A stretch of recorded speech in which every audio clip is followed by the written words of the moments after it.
쉽고 재미있는 시사경제 페페TV에서 존경하는 대한민국 국민 여러분께 말씀드립니다. 일본의 아베 신조 총리가 중요한 이유 타령하면서 간접적으로 바라던 한국의 도움을 최근 일본 정부 차원에서 직접적으로 요청했다는 소식은 이미 전해드렸습니다. 근데 문제는 그 이유입니다. 일본 사람들 아주 하는 짓이 골 때립니다. 현재 일본의 상황과 늘 그래왔듯 뒤통수 때리는 일본의 실체, 그리고 한국 정부와 국민들의 대응까지 심층적으로 분석해보겠습니다. 페페TV 팩트체크. 대한민국에 있어 마스크 부족 현상은 이미 과거의 이야기입니다. 약국만 가봐도 손쉽게 마스크를 구할 수 있고 심지어 일반 상점에서도 마스크를 구매할 수 있는 상황입니다. 하지만 옆나라 일본에서는 의사들이 마스크의 고무줄이 끊어질 때까지 쓰는 등 마스크 부족 현상이 여전히 심각한 상황입니다. 일본 의사들의 노동조합인 전국의사유니언이 의사들을 대상으로 한 설문조사에 따르면 응답자의 30%가 일회용을 써야 하는 의료용 N95 마스크를 재활용했다고 했습니다. 이들 중 마스크 고무줄이 끊어질 때까지 썼다고 대답한 사람도 있었습니다. 거기에 더해 응답자들 중 코로나19 검사 진료를 자원한 이들은 24%에 불과했으며 나머지는 모두 명령에 따라 수행한 경우였습니다. 명령에 따라 코로나19 검사 진료를 했다는 의사들 중 30%는 자신의 업무가 강제로 이뤄졌다고 밝혔고 심지어 81%는 위험수당을 받지 못했다고 답했습니다. 의사들이 마스크가 없다면 일반인들은 더 할 것이고 그 중에서도 취약계층인 고령자들의 상황은 더 안 좋을 것입니다. 이렇게 마스크가 부족해 화가 난 고령자들이 아베를 향해 캠페인을 벌여 눈길을 끌고 있습니다. 일본 일간 아사히 신문에 따르면 아이치현 나고야의 한 고령자 지원단체가 정부가 배포 중인 첫 마스크가 필요 없으면 기부해달라는 캠페인을 벌이고 있습니다. 단체 측은 정부가 배포 중인 첫 마스크는 크기가 작다는 문제점도 있고 첫 마스크 자체를 안 쓰려는 이들도 있다며 마스크를 나눠주는 데만 5천억 원이 들었다는데 일엔의 예상도 낭비해서는 안 된다고 밝히고 이번 활동을 통해 사람과 사람이 연결된 것을 느끼고 조금이라도 외로움을 해소하는 데 도움이 됐으면 한다고 덧붙였습니다. 홋카이도의 한 단체도 18일부터 다음 달 말까지 아베노 마스크가 필요하지 않은 이들로부터 기부받기 위해 삿포로역 등에 기부함을 설치했습니다. 이 역시 어린이와 노인 관련 시설의 단체에 나눠주기로 했습니다. 일본 누리꾼들은 좋은 취지라는 의견과 그런 걸 왜 하냐는 의견이 엇갈리고 있습니다. 일부에서는 난 아베노 마스크를 사용하고 싶지 않아, 이거라도 필요한 다른 분에게 도움이 된다면 고맙겠다, 이러한 대응은 전국적으로 해야 된다 등의 의견이 올라왔고, 반대하는 의견으로는 아베 마스크 사이즈도 작고 효과도 없는데 이렇게 사용할 수 없는 것을 어떻게 유용하게 활용하는 것일까? 배송료까지 부담하면서 보내라는 것은 좀 다른 문제인데? 라는 부정적인 의견도 있었습니다. 고령자들이 이렇게 아베가 나눠준 첫 마스크라도 필요하다고 모으고 나선 것은 그만큼 일본의 상태가 심각하다는 것을 알 수 있는 것인데요. 상황이 심각해지자 가토 가스노부 일본 후생노동상은 최근 열린 한중일 3국 보건장관 화상회의에서 일본은 앞으로 코로나 바이러스 감염증과 관련해 출구 전략의 착실한 시행이 중요하다고 생각하고 있다며 한국의 경험을 공유해주면 좋겠다고 요청했습니다. 자, 문제는 그 이후에 일본 정부의 태도인데요. 일본 외무성은 한국의 도움을 요청한 이후 가기에 보고한 2020년판 외교청서에서 독도 문제와 관련해 다케시마는 역사적 사실에 비춰봐도 국제법상 명백하게 일본 고유의 영토라며 한국은 아무 근거 없이 다케시마 불법 점거를 계속하고 있다고 주장했습니다. 외교청서는 일본 외무성이 자국 외교 상황이나 전망, 국제정세 등에 관한 인식을 담은 일종의 백서인데요. 일본은 2018년부터 불법 점거라는 더 강한 표현을 사용해 영유권을 주장하고 있습니다. 한마디로 도와달라고 요청해놓고 뒤로는 독도 영유권 주장을 하고 있다는 것입니다. 이에 대해 우리 외교부는 대변인 논평을 내어 일본 정부가 역사적, 지리적, 국제법적으로 명백한 우리 고유의 영토인 독도에 대해 부당한 영유권 주장을 되풀이한 데 대해 강력히 항의하며 이의 즉각 철회를 촉구한다고 밝혔습니다. 여기에 더해 소마 히로이사 주한 일본 대사관 총괄공사를 서울 종로구 외교부 청사로 불러들여 독도 관련 내용에 대해 유감을 표명했습니다. 더 어처구니가 없는 것은 일본이 3년 만에 이 외교청서라는 백서에 한국은 중요한 이웃나라라는 표현을 부활시켰다는 것입니다.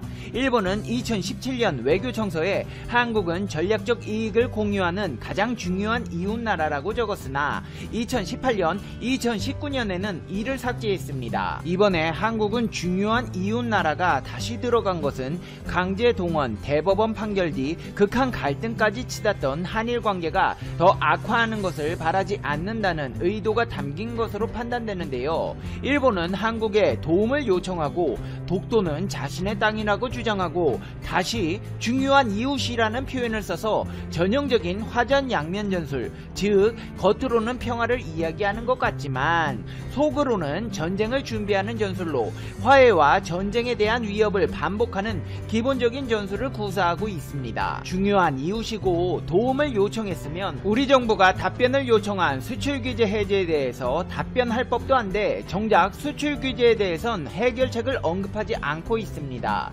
가지야마 경제산업상은 한국 측이 일본 측에서 거론한 문제점을 개선했다면서 이달 말까지 일본의 해결책에 관한 입장을 분명히 해줄 것을 요청했다고 확인했습니다. 하지만 가지야마 경제산업상은 대한 수출규제 해제 여부와 시기에는 구체적으로 언급하지 않은 채 수출관리가 국제적인 책무로서 적절히 시행한다는 관점에 입각해 일본 기업과 수출 상대국 수출관리까지 포함 종합적으로 평가하고 운용되는 것이라는 원론적인 입장을 거듭 강조했습니다. 한마디로 우리 기업들이 필요로 하는 불화수소 같은 생산재 수출은 계속 거부한 채 후쿠시마 방사능 농산물이나 한국에 팔아먹겠다는 것입니다.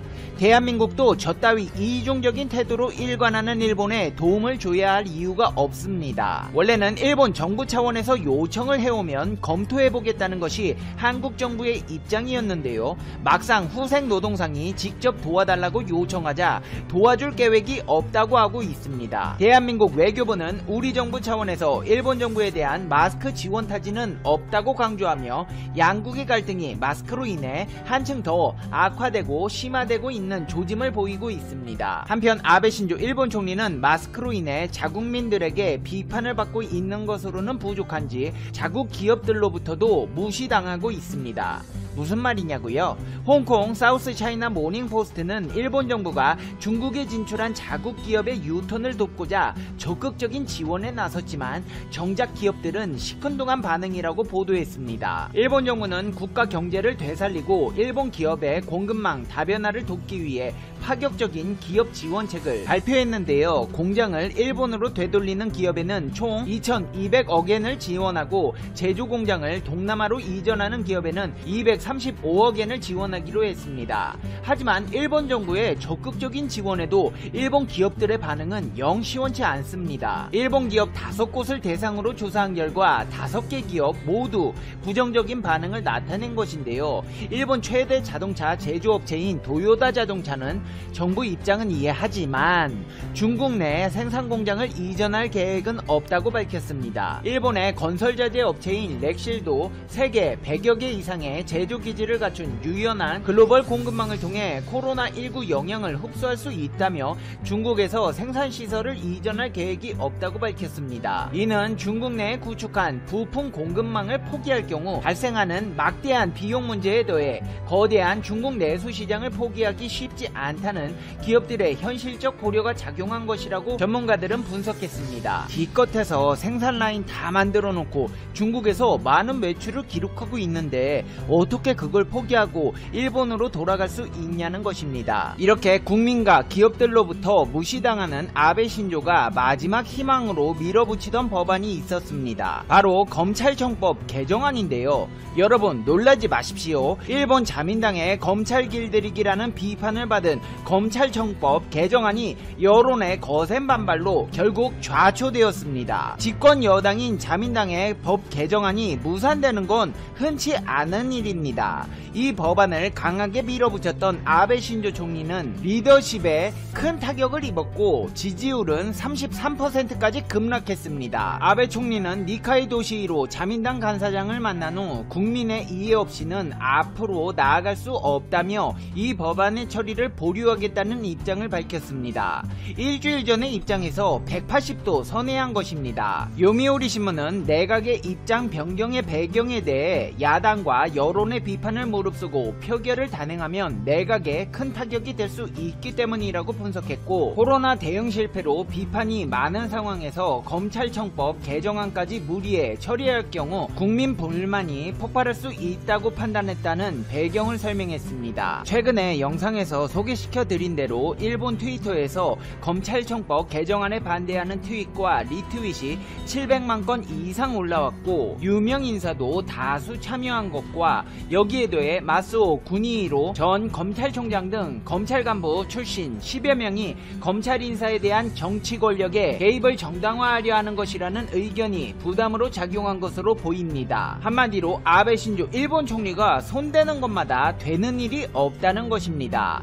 아베 총리가 최근 민심과 동떨어지거나 현실성이 떨어지는 정책을 들고 나오는 배경으로 그의 관저 정치가 꼽힙니다. 관료나 전문가의 의견을 중시하기보다 소수의 보좌관, 비서관에게 의존한 정치가 문제를 키운다는 것입니다. 특히 주목해야 할 사람이 이마이 다카야 총리 보좌관 겸 정무비서관이라는 사람인데요. 지난해 우리나라에 대한 수출 규제를 주도한 이 양반의 역할이 더 커지면서 갖은 악수가 속출하고 있다는 지적이 나오고 있습니다. 한마디로 전문가들 이야기는 무시한 채 자기 옆에서 훈수두는 이마이 다카야 총리 보좌관 겸 정무비서관 말만 듣다가 일본의 나라꼴이 요모양 요꼴이 되었다는 것입니다. 이제 페페TV의 결론입니다. Conclusion. 페페TV. 아베씨, 일본 총리님 울어요? 우냐고요? 지금 운다고 해결될 문제가 아니에요. 하긴 울지 않아도 해결될 문제는 아니죠. 그러게 내가 지금 피가 되고 살이 되는 조언을 몇 번을 했어요. 늦어도 너무 늦었어요. 그냥 계속 우세요. 근데 눈물에는 두 가지 종류가 있는 거 아시죠? 선한 눈물과 악한 눈물. 선한 눈물은 오랫동안 자기의 마음속에 잠들어 있던 정신적 존재의 깨달음을 기뻐하는 눈물이고, 악한 눈물은 자기 자신과 자기의 선행에 아첨하는 눈물입니다. 제가 하는 말 아니에요. 톨스토이가 한 말입니다. 본인이 흘리는 눈물의 의미에 대해 깊게 생각해 보세요. 나는 왜 그렇게 미움과 악함으로 가득 차서 살았을까? 내 인생은 어디서부터 잘못된 것일까? 내가 잘못 살고 있다는 걸 인정하기는 쉽지 않겠지만 결국 모든 것은 나를 아는 것으로부터 시작된다는 거 명심하세요. 페페TV 시청자 여러분은 어떻게 생각하세요? 페페TV는 여러분의 생각이 궁금합니다. 댓글로 여러분의 생각을 남겨주세요. 그러면 여러분 오늘 하루도 행복한 하루 되셔야 해요. 당신은 소중하니까요. 다음 영상에서 봬요. 안녕.